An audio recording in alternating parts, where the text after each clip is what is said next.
Today we want to share some of the work we've done into non-obvious beneficiaries of the AI build-out data storage boom. As you may know, the major data storage companies, Western Digital, Seagate, SanDisk, have appreciated tremendously over the past year. Western Digital, I believe, about ninefold. SanDisk, 30+ fold in a year.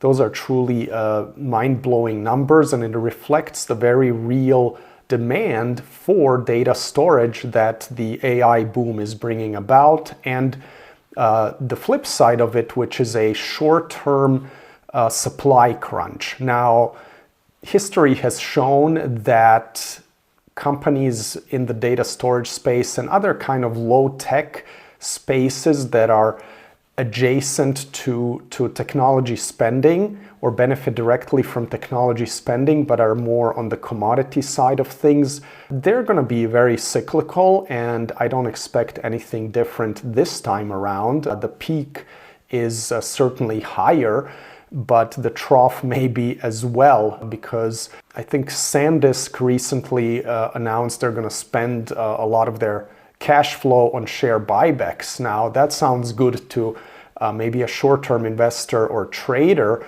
but because it can prop up the stock in the short term. But in my view, what they're doing is essentially buying in way overvalued equity, and so they're destroying value basically, instead of putting the cash flow that they're generating right now to better use.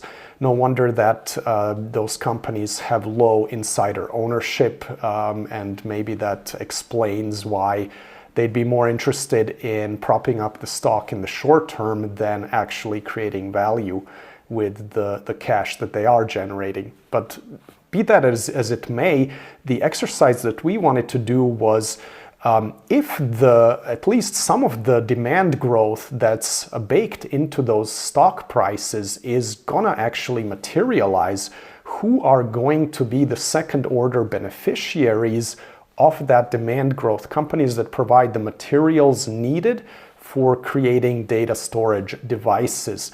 And we specifically looked in the small and micro cap space, so market caps up to about $2 billion, to identify neglected companies that are very likely to benefit, and benefit meaningfully, meaning that they actually derive a significant portion of their business from the materials that are tied to the data storage boom.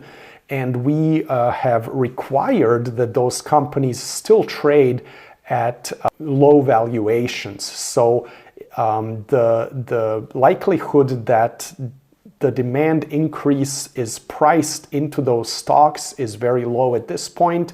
They also may offer quite good downside protection given their relatively low valuations. And so we're sharing both the full report that includes, I think, 80+ companies that we surveyed as part of this, along with explanations why certain companies were excluded. There are also some larger cap names on that list that we simply didn't go into in a lot of detail, because I do believe that the likelihood of material undervaluation is greater when you go down the market cap stack simply due to neglect.